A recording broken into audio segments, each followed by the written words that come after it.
morning, good morning, good morning. It is 5:30 in the morning on a Thursday morning. We are recording. I'm going to spritz these watercolors so they're nice and juicy when it comes time to use them. I want to make sure that water soaks into them just a little bit so they're nice and juicy when it's time to use them, so I don't have to sit there and scrape them with the water brush.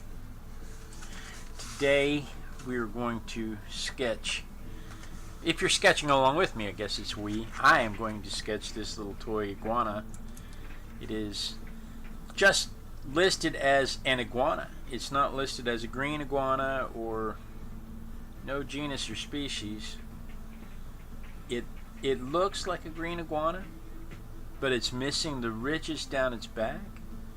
So I'm not too terribly sure if it's a green iguana or not. It just says iguana. It could be a Bander's iguana from Japan, but by far the most common iguana is the green iguana because of the pet industry.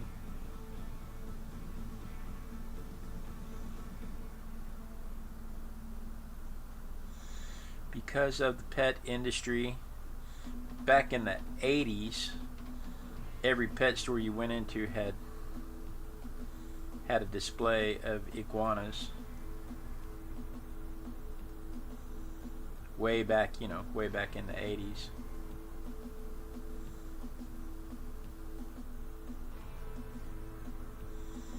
Every pet store had iguanas. I think that head's too big.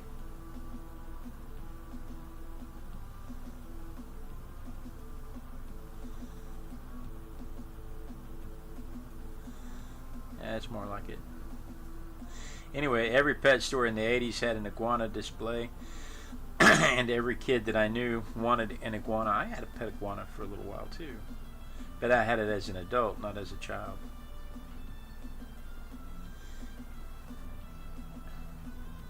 They're not good pets, which is why you don't see them in pet stores as frequently as you did in the 80s. They're fairly easy to keep, but they're not nice, and they're expensive.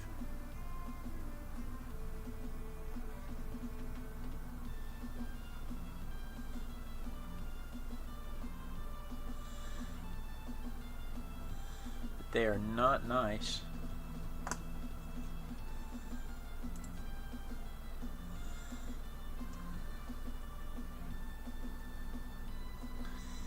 They have these long tails that, like most reptiles, can break off and regrow.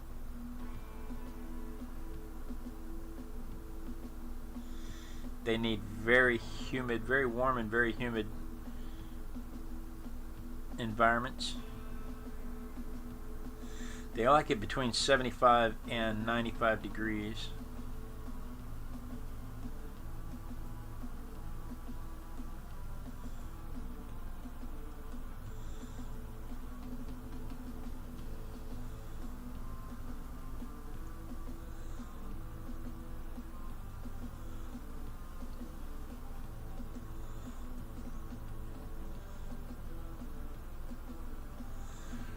Because they're naturally from Central and South America, but they're bred all the way up into Mexico and even Florida.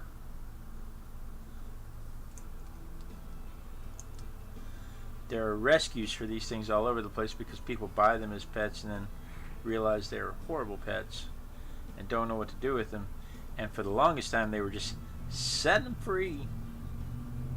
Go out into the wilderness and just set them free. We can't keep you anymore. Well, you're a free lizard, which is horrible for the lizard because they're not from Florida or Houston or San Antonio or wherever it is you decided to let the thing go. He did escape. My mom's in the chat room. Didn't he escape? He did escape. the house was abandoned, and when I went back, when I was allowed to go back to the house, he was gone. But he was little,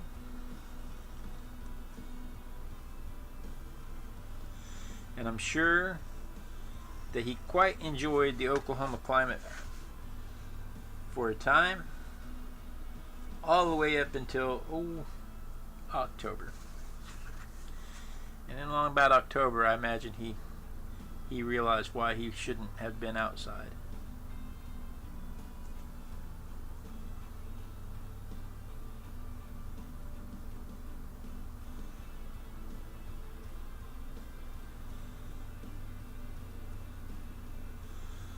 But yes, he did escape.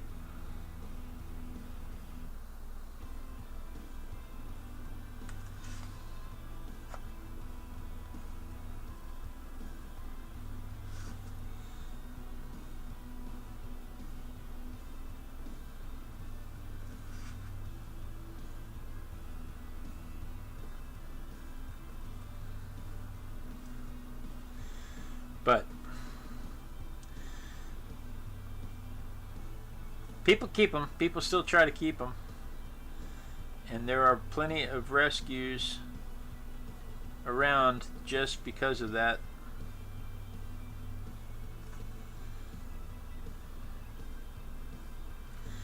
Especially in Florida. In Florida and all around the Gulf Coast, there are people who make a living going around picking these things off of golf courses. And when I say picking them off of golf courses, I mean they've got air rifles, and they are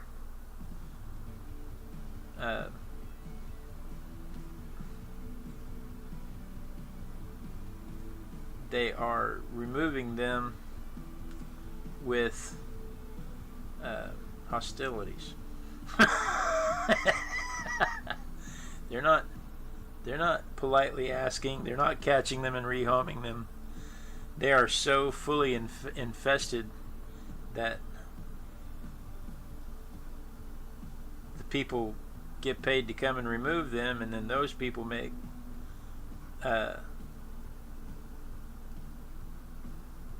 iguana leather satchels and the like.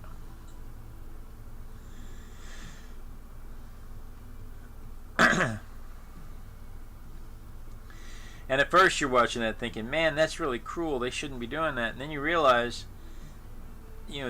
first off, they're tearing up the golf course. Second, they're an invasive species.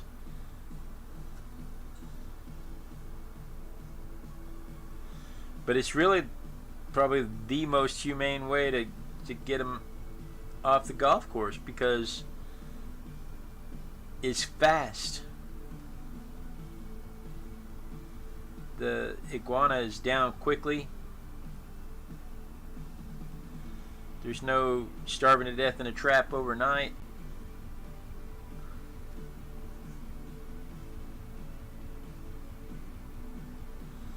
So it's probably the most humane way to do it. The absolute most humane way to do it would be to not set your iguanas free in the golf course. But people do that anyway.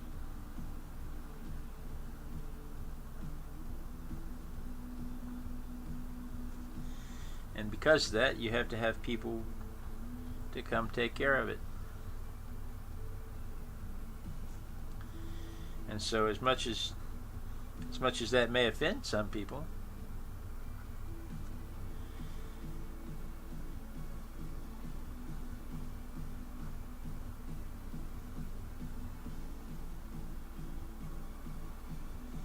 somebody has to do it, because somebody else was irresponsible.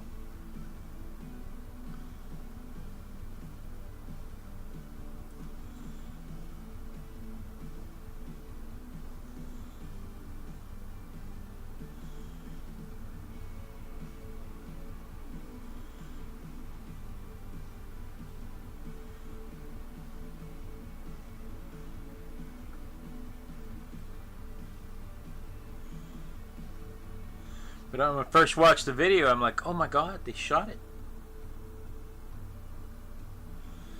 And I'm a little heartbroken.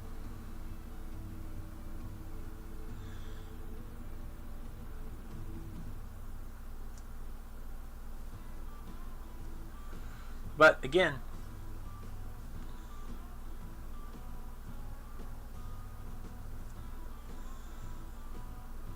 they are an invasive species.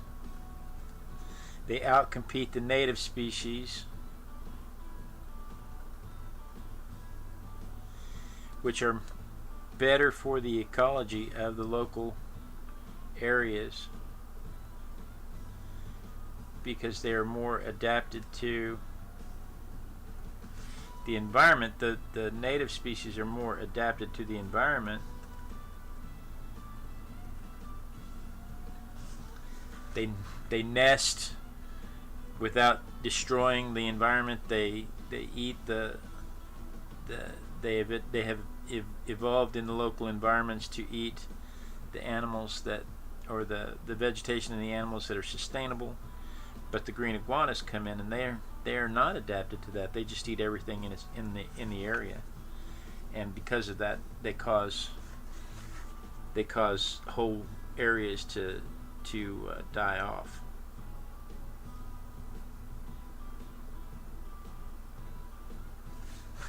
All right, how are we doing on time? Oh, good Lord, it's already 5:42.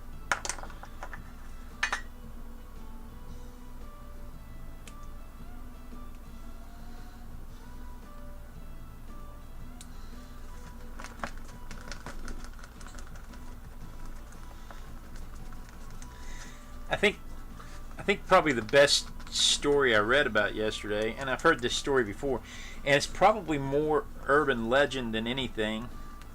But you know, even all urban legends have some foundation of truth. I like the story of the iguanas in Florida getting cold. They call these things climb up in trees and they hang out in the trees all the time, and they get cold in the winter and fall out of the trees.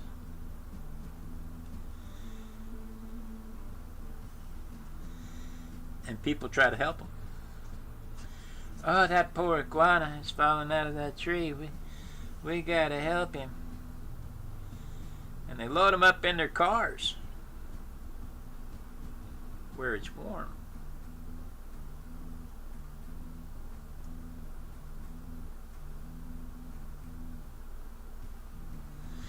And once they warm up, they become active again.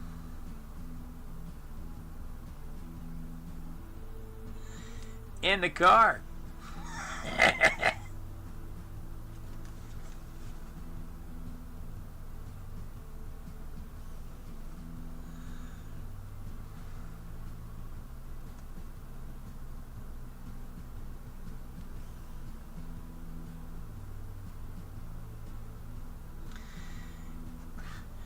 So imagine, you're just trying to help this little iguana out, right? You just picked him up off the street. You just picked him, poor little guy, he's just a little guy. You picked him up off the street. Put him in your car. And all of a sudden,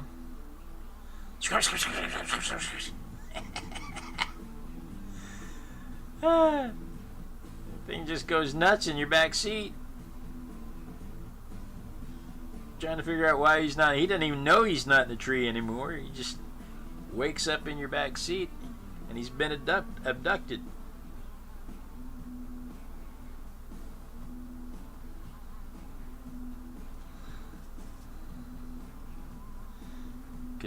people were trying to be helpful.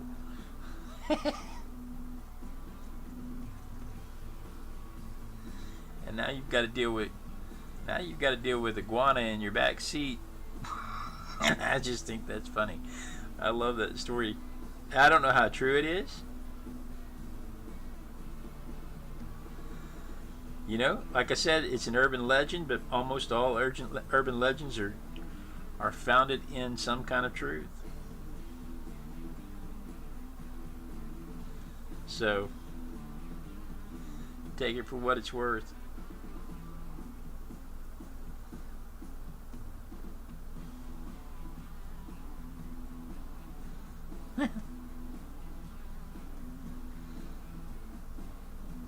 He's just a little guy. How are we doing on time? It is still 5:04. Okay, we're doing pretty well. It reminds me of a certain ferret. Yeah.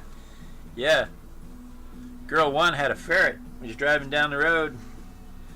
Ferret decided got out of his cage. I don't know that it was ever in a cage. Started running all over the car. Caused my daughter to wreck.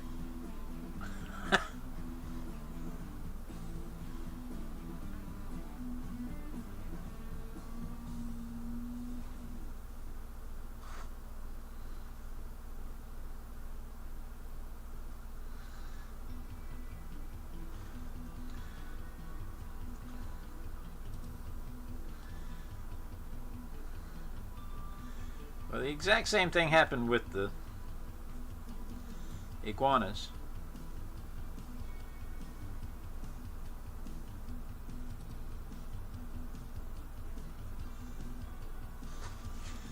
They wrecked.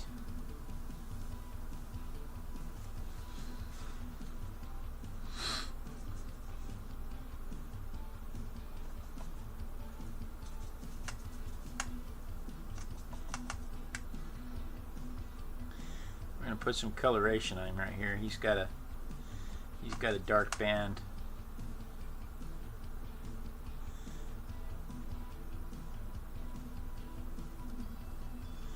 And he's got another one here on his tip of his tail. And another one right here, but you can't really see that one from my perspective. I know it's there.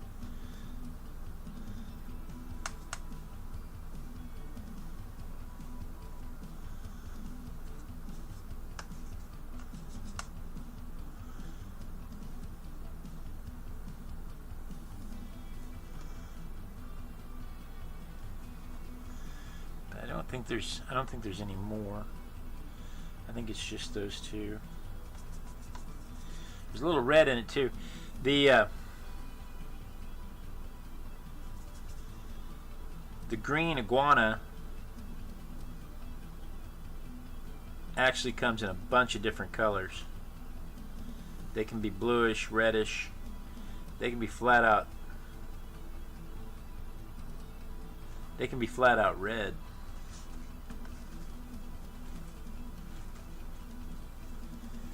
And they used to think they were all different species,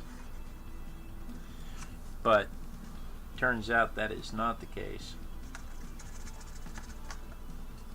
Little mitochondrial DNA proves that they are all the same species.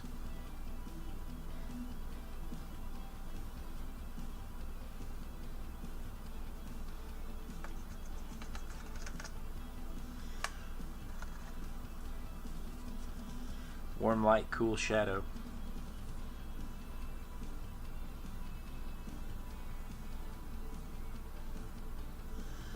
Little mitochondrial DNA proves they're all the same species, so they are not.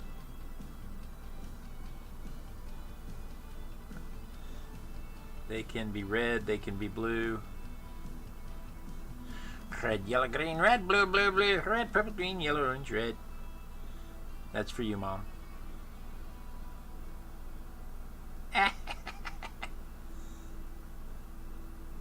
She gets that song stuck in her head.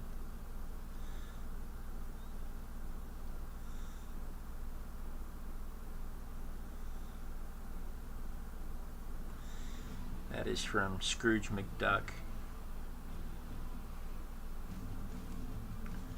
And she gets that song stuck in her head, and we all think that's hilarious to get that song stuck in her head. Here, there she's in the chat. How dare you? How dare you? You have stolen it. Nope, I'm not going there.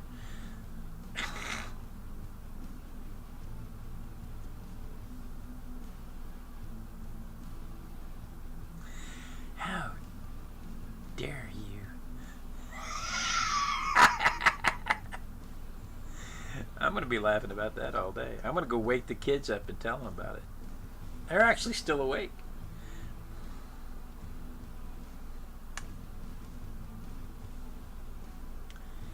This is Junior's last day of school. He woke up an hour early. It's his last day of school for the summer.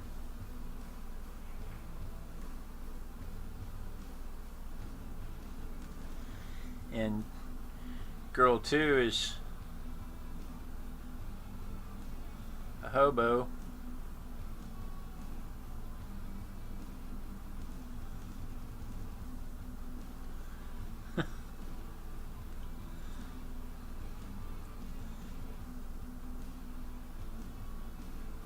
She's been out of school for a couple of weeks.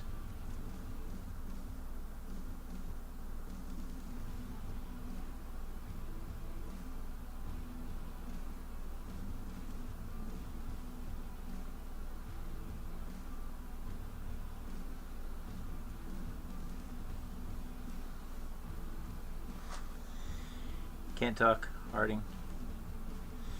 They eat these things in Central America.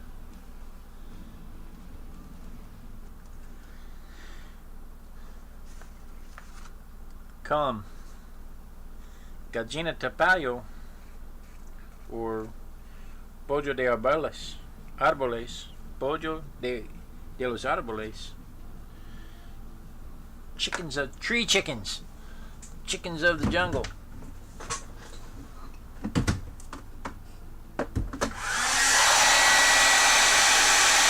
There are recipe books.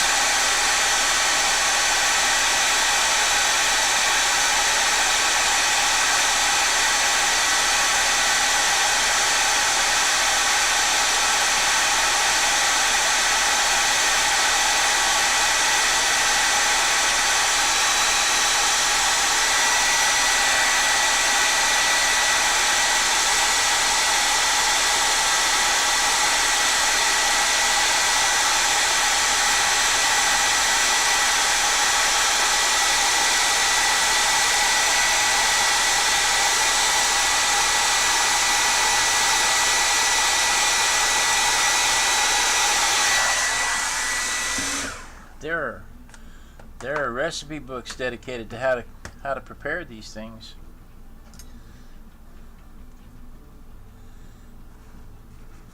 That's one of the things the guy that catches them, the guy that gets them off golf courses, that's one of the things he does is he sells the meat.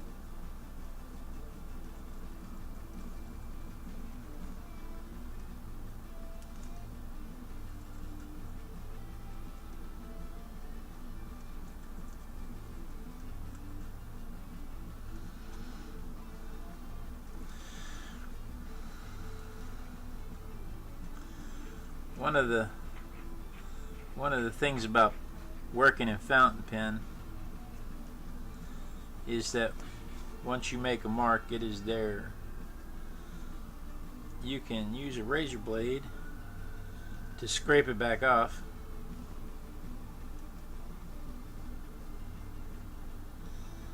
You can mix up some gouache in the same color as the paper,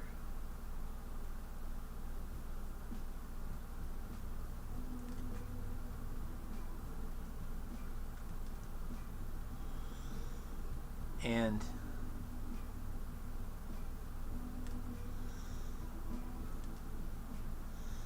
you can cover it up, but it's still obviously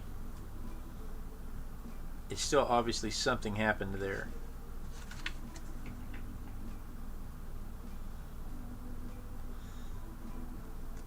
So there's people that can do photorealism with fountain pens and ballpoint pens.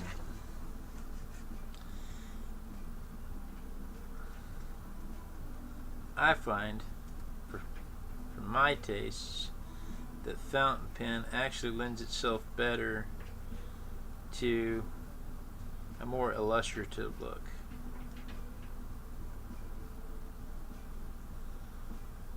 More of an illustration than photo accuracy.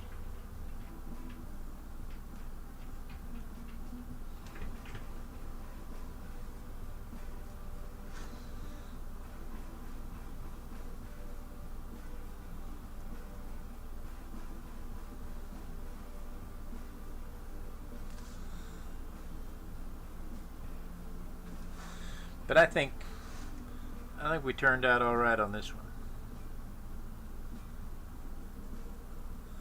May even be 5 minutes early.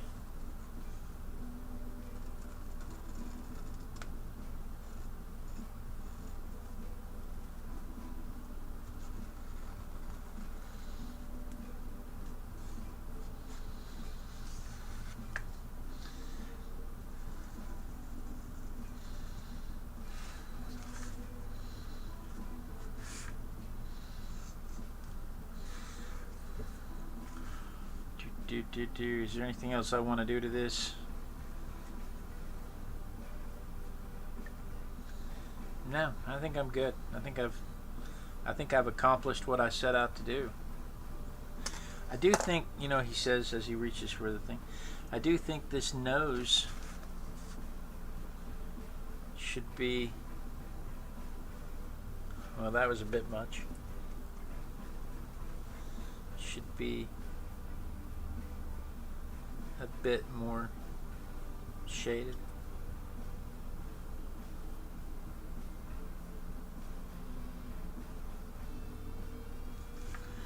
And there's something going on here, right here with this eye, that needs to be addressed.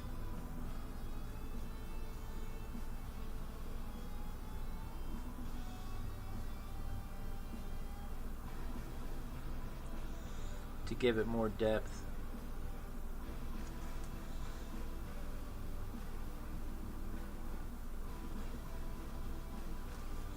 But I don't want to lose it in the shadow either.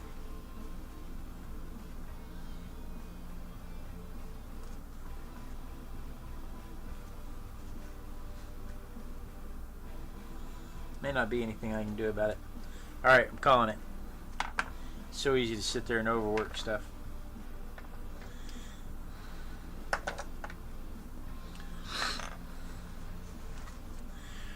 What is today? The 29th?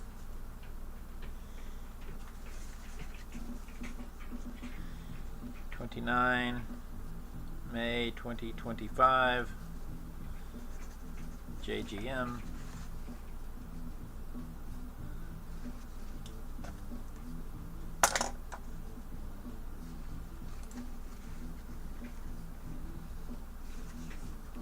And so there is what we ended up with.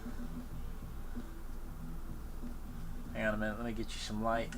I need to rig up, this weekend I'm going to try and rig up a light so that I don't have to use my phone light. But I need one that I can turn on and off. Or maybe I just need one on all the time.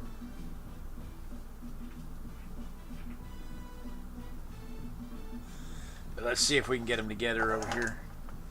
See how they look together.